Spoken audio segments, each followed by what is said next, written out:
Hi friends, நான் Varadharaja. Welcome to my channel Wisdom Vibes.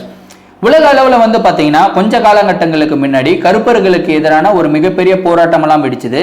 மெயினாக எதுக்காக இந்த போராட்டம் வெடிச்சுது அப்படின்னு வந்து கேட்டிங்கன்னா, உலகத்தில் வந்து வெள்ளையா இருக்கிறவங்க தான் சுப்பீரியர் அப்படின்னு வந்து சொன்னாங்க, கருப்பாக ஸ்கின் வச்சிருக்கிறவங்கலாம் இன்ஃபீரியர் அப்படின்னு சொல்லிட்டு நிறைய பேர் வந்து ட்ரீட் பண்ணாங்க. ஸோ இதுக்கு எதிர்த்து வந்து பார்த்தீங்கன்னா நிறையா பேர் நிறையா கண்ட்ரியில், குறிப்பாக யூஎஸ், யூகே, அதே மாதிரி சவுத் ஆப்பிரிக்கா, இந்த மாதிரி ஆப்பிரிக்கன் பேஸ்டு கண்ட்ரிஸ் எல்லாத்துலேயுமே வந்து பார்த்தீங்கன்னா பயங்கரமான ஒரு போராட்டங்கள்லாம் நடந்தது. ஸோ இந்த போராட்டங்களில் வெடிப்பாடு என்ன வந்துச்சுன்னு வெள்ளையர்களுக்கு நிகரானவர்கள் தான் கருப்பர்களும், அவர்கள் வந்து எந்த விதத்திலுமே வந்து தாழ்ந்தவர்கள் கிடையாது அப்படின்னு சொல்லிட்டு ஒரு துறையிலுமே வந்து பாத்தீங்கன்னா கருப்பு ஸ்கின் இருக்கிறவங்க வந்து ப்ரூவ் பண்ண ஆரம்பிச்சாங்க. ஸோ இந்த என்டையர் சவுத் ஆப்பிரிக்கால வந்து பாத்தீங்கன்னா மிகப்பெரிய ஸ்போர்ட்டா எது பார்க்கப்படுதுன்னு கேட்டீங்கன்னா, இந்தியாவில் கிரிக்கெட்டை பார்க்குறாங்க, அதே மாதிரி தான் சவுத் ஆப்பிரிக்கால கிரிக்கெட்டை பார்க்குறாங்க. ஸோ சவுத் ஆப்பிரிக்காவை பொறுத்த வரைக்கும் இனிஷியல் ஸ்டேஜஸ்ல வந்து பாத்தீங்கன்னா ஒருத்தர் கூட பிளாக் ஸ்கின் இருக்கிறவங்க கிரிக்கெட் டீம்ல இருக்கவே மாட்டாங்க. பட் இந்த ரூலை வந்து மாத்தி அமைச்சது யாரு அப்படின்னு வந்து கேட்டீங்கன்னா, ஒரே ஒரு சிறுவன். அந்த சிறுவன் வந்து காலில் போடுறதுக்கு செருப்பு கூட இல்லாம பயங்கரமா ஃபாஸ்ட் பவுலிங், வெறும் ஒரு நேச்சுரல் டேலண்ட் வச்சு போட்டுட்டு இருந்த ஒரு சிறுவன் தான். அவருடைய லைஃப்ல அவருடைய டேலண்ட் அண்ட் ஹார்ட் ஒர்க் மூலியமா மட்டுமே சவுத் ஆப்பிரிக்கன் டீம்ல முதல் முறையா ஒரு கருப்பு ஸ்கின் இருக்கிற பிளேயர் வந்து இவர் தான் அப்படின்னு சொல்ற பேர் வந்து வாங்குறாரு. அவர் யாரு அப்படின்னு வந்து கேட்டீங்கன்னா, மக்காயா ன்டீனி. ஸோ இன்னைக்கு நம்ம வீடியோல யாரை பத்தி பார்க்க போறோம் அப்படின்னு வந்து பாத்தீங்கன்னா, மக்காயா ன்டீனியோட லைஃப் ஸ்டோரியை தான் பார்க்க போறோம், அவர் கடந்து வந்த பாதையை பார்க்க போறோம். ஸோ வித்வுட் ஃபர்தர் வெயிட் நம்ம ஸ்ட்ரைட்டா வீடியோக்குள்ள போய் பார்க்கலாமா?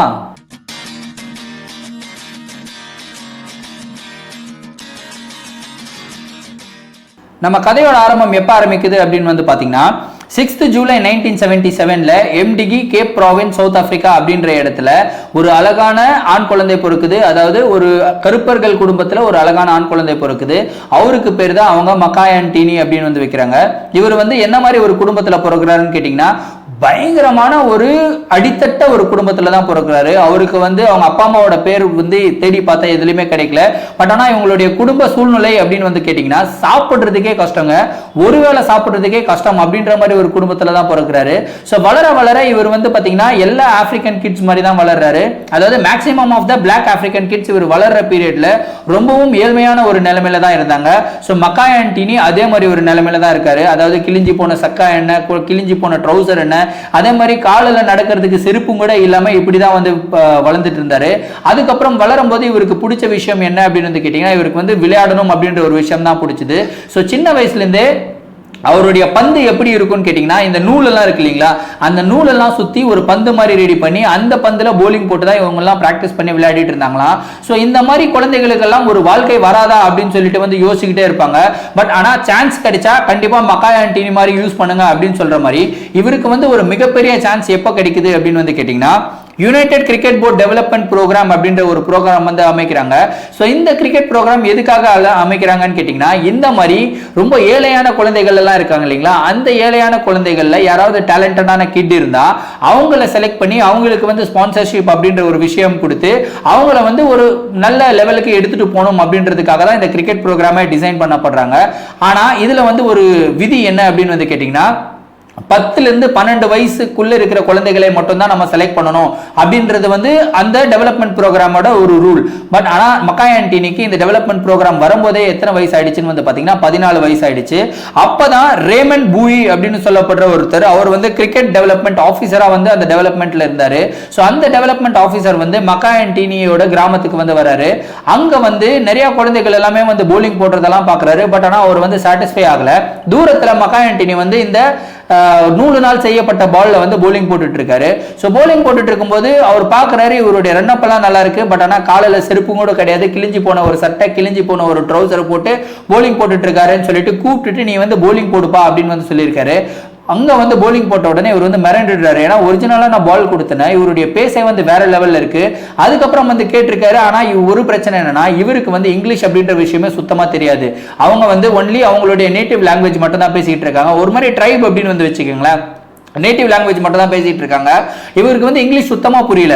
ஸோ கடைசியா அவர் வந்து காலில் வந்து காட்டிட்டு உனக்கு ஷூஸ் இருக்கா அப்படின்னு வந்து கேட்டிருக்காரு. இவர் வந்து மக்காயா ஆண்டனி செய்கையிலே சொல்லியிருக்காரு இல்லை எனக்கு ஷூஸ் எல்லாம் இல்லை அப்படின்னு சொன்ன உடனடியாக இவர் கண்ணிலேருந்து வந்து தண்ணி வர ஆரம்பிச்சிடுது. அதுக்கப்புறம் இவர் என்ன பண்றாருன்னு கேட்டீங்கன்னா இந்த மாதிரி ஒரு டேலண்டான கிட்ட கண்டிப்பா சவுத் ஆப்பிரிக்காவுக்கு ரெப்ரசென்ட் பண்ண வைக்கணும் அப்படின்ற ஒரே ஒரு நல்ல ஆசையில அவர் வந்து என்ன பண்றாருன்னா அவருக்கு வந்து ஒரு ஷூஸை வந்து கொடுக்குறாரு. ஷூஸை வந்து கொடுத்துட்டு அவர் சொல்ற விஷயம் என்னன்னு கேட்டீங்கன்னா இந்த ஷூஸை நீ வந்து வெறும் கிரிக்கெட் விளையாடுறதுக்கு மட்டுமே தான் யூஸ் பண்ணணும்.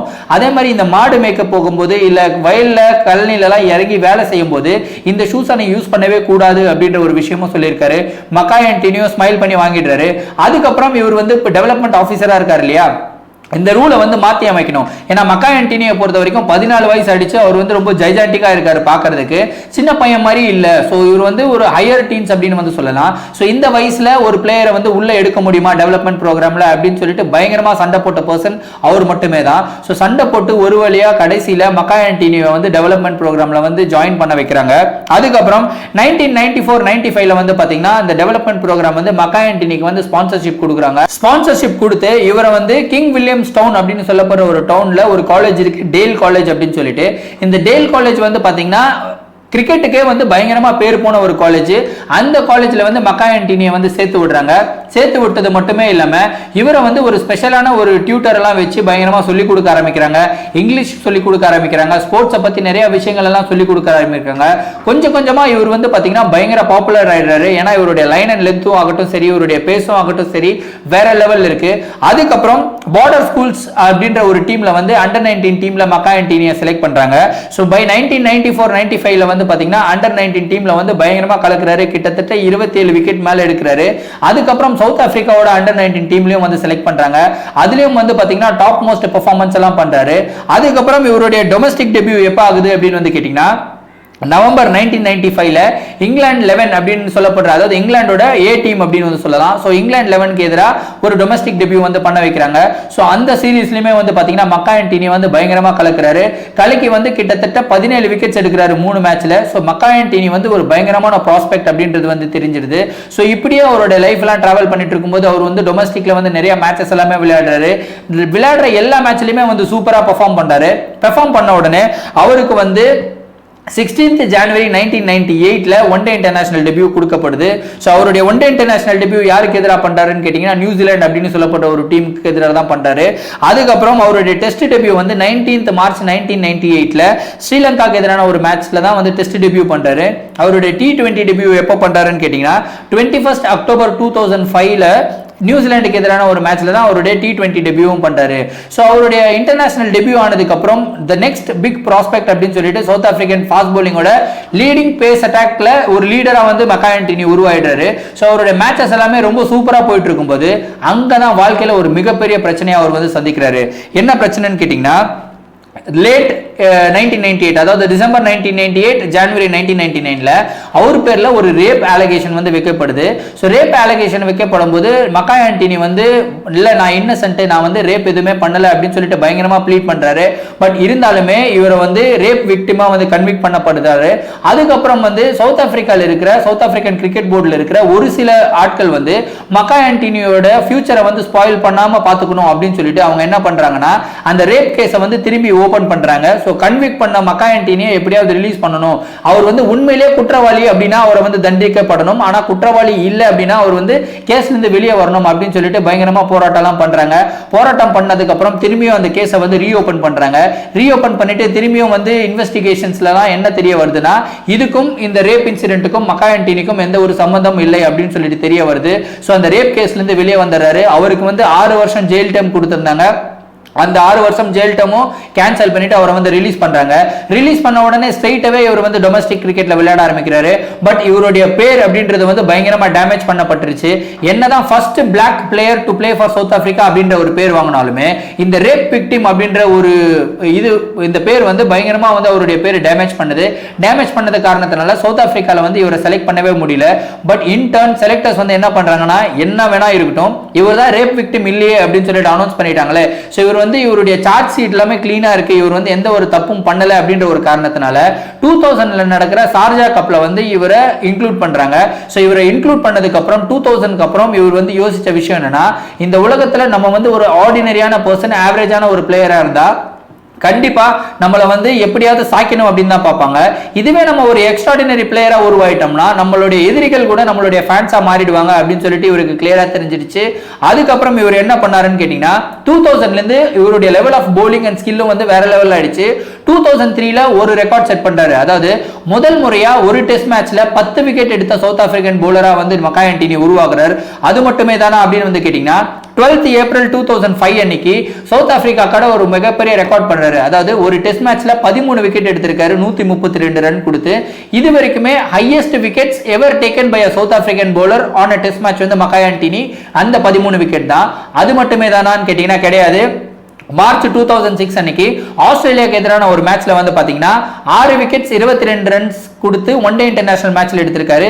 இதுவுமே the best bowling figures for South Africa அப்படின்ற ஒரு பேருமே வந்து உருவாக்குறார். இதுக்கப்புறம் வந்து பாத்தீங்கன்னா அவருடைய கேரியரே வந்து சூப்பர் டூப்பர் ஆயிடுச்சு. அதுக்கப்புறம் 17th நவம்பர் 2009ல வந்து இன்னொரு ரெக்கார்டுமே செட் பண்றாரு. என்னன்னு கேட்டீங்கன்னா சவுத் ஆப்பிரிக்காவோட 100 டெஸ்ட் மேட்சஸ் விளையாடின ஃபர்ஸ்ட் பிளாக் பிளேயர் அப்படின்ற ஒரு டெஸ்ட் மேட்ச் ரெக்கார்டுமே இவர் செட் பண்றாரு. அதுக்கப்புறம் 100 டெஸ்ட் மேட்ச்க்கு அப்புறம் உலக அளவுல இவர் வந்து ஒரு ரெக்கார்ட் செட் பண்றாரு. ஒரு அன்வான்டான ஒரு ரெக்கார்ட் அப்படின்னு வந்து சொல்லலாம். But eventually it's a record அப்படின்னு தெரிஞ்சுக்கங்க. அதாவது உலகத்திலேயே 2 பிளேயர் மட்டும் தான் 100 டெஸ்ட் மேட்சுக்கு மேல விளையாடியும் ஒரு 50 கூட அடிக்காத பிளேயர்ஸ் அப்படின்னு வந்து சொல்றாங்க. அதுல ஒரு பிளேயர் வந்து மக்காயா ஆண்டனி, இன்னொரு பிளேயர் யாரு அப்படின்னு வந்து கேட்டீங்கன்னா காட்னி வால்ஷ். சோ இந்த மாதிரி ஒரு அன்வான்டான ரெக்கார்டும் வந்து அவர் வந்து செட் பண்றாரு. அதுக்கப்புறம் 9th ஜனவரி 2011 அன்னைக்கு இந்தியாவுக்கு எதிரான ஒரு T20 மேட்ச்ல அவர் வந்து ஆல் ஃபார்ம்ஸ் ஆஃப் கிரிக்கெட்ல இருந்து ரிட்டையர் ஆகுறாரு. இப்படியே அவருடைய கிரிக்கெட்டிங் கேரியரை வந்து ஃபோக்கஸ் பண்ணோம்னா இவர் வந்து மொத்தமா 101 டெஸ்ட் மேட்சஸ் விளையாடி இருக்காரு. அதுல வந்து 390 விக்கெட்ஸ் எடுத்திருக்காரு. 18 வாட்டி 5 விக்கெட் ஆல்ஸ் எடுத்திருக்காரு, 4 வாட்டி 10 விக்கெட் ஆல்ஸ் எடுத்திருக்காரு. அப்படியே அவரோட ஒன் டே இன்டர்நேஷனல் கேரியரை ஃபோக்கஸ் பண்ணோம்னா 173 ஒன் டே இன்டர்நேஷனல் மேட்சஸ் விளையாடி இருக்காரு. அதுல வந்து 266 விக்கெட்ஸ் எடுத்திருக்காரு. அதே மாதிரி 4 வாட்டி 5 விக்கெட் ஹால்ஸுமே எடுத்திருக்காரு அப்படின்னு வந்து தெரிஞ்சுக்கங்க. இப்படியே அவருடைய பர்சனல் லைஃபை வந்து ஃபோக்கஸ் பண்ணோம்னா அவர் வந்து தெண்டேக்கி என்டினி அப்படின்னு சொல்லப்படுறவங்களை வந்து கல்யாணம் பண்றாரு. அதுக்கப்புறம் அவருக்கு வந்து 2 குழந்தைகள் இருக்காங்க. ஒருத்தர் வந்து தாண்டோ என்டினி, அவருமே வந்து சவுத் ஆப்பிரிக்காவுக்கு அண்டர் 19 டீம்ல விளையாடிட்டு இருக்காரு. இன்னொருத்தவங்க வந்து கான்யா என்டினி அப்படின்னு சொல்லிட்டு அவருக்கு ஒரு பெண் குழந்தையும் இருக்கு. ஸோ நம்மளுடைய மக்காயா ஆண்டனி லைஃப்ல இருந்து நம்ம என்ன கத்துக்கலாம் அப்படின்னு வந்து கேட்டீங்கன்னா, வாழ்க்கையில ஒரு தடவை ஏதாவது ஒரு சான்ஸ் உங்களுக்கு கிடைச்சதுன்னு வச்சுங்களேன், அந்த சான்ஸை ப்ராப்பரா யூஸ் பண்ண வேண்டியது உங்களுடைய கடமை. அதை நீங்க ப்ராப்பரா யூஸ் பண்ணீங்கன்னா உங்களுடைய லெவல் வந்து வேற லெவல்ல வந்துடும் அப்படின்னு சொல்லிட்டு இவருடைய லைஃப்ல இருந்து நான் கத்துக்கிறேன். சோ ஃப்ரெண்ட்ஸ், நான் உங்ககிட்ட கேட்கிற கேள்வி என்ன அப்படின்னு வந்து கேட்டீங்கன்னா, நம்மளுடைய மக்காயா ஆண்டனியோட லைஃப்ல இருந்து நீங்க எந்த விஷயத்தை கத்துக்கிறீங்கன்னு சொல்லிட்டு கமெண்ட்ல சொல்லிடுங்க. இந்த வீடியோ உங்களுக்கு பிடிச்சிருந்ததுன்னா, இந்த வீடியோ வந்து உங்களுக்கு இன்ஸ்பிரேஷனலா இருந்ததுன்னா தயவு செய்து இந்த வீடியோ வந்து உங்களுடைய ஃப்ரெண்ட்ஸ் அண்ட் ஃபேமிலி மெம்பர்ஸ் எல்லாருக்குமே ஷேர் பண்ணி விடுங்க. ஏன்னா இந்த மாதிரி ஒரு இன்ஸ்பிரேஷனலான ஸ்டோரிஸ் எல்லாம் கேட்கும்போது நம்மளுக்குள்ளேயே ஏதாவது ஒன்று தோணும் இல்லையா? ஸோ அந்த மாதிரி ஒரு பயங்கரமான ஒரு மோட்டிவேஷனலா இருக்கும். என்ன ஏதாவது ஃபேஸ்புக்கில் இன்ஸ்டாகிராமில் ஃபாலோ பண்ணணும் அப்படின்னு நினைச்சீங்கன்னா அதோட லிங்க் வந்து என்னோட டிஸ்கிரிப்ஷனில் கொடுத்துருக்கேன். அதுல இருந்து நான் ஃபாலோ பண்ணலாம். மீண்டும் நாளை ஒரு புதிய வீடியோவுடன் சந்திக்கிறேன். Until then, it's me, Varadharaja, signing off. Thank you. Bye.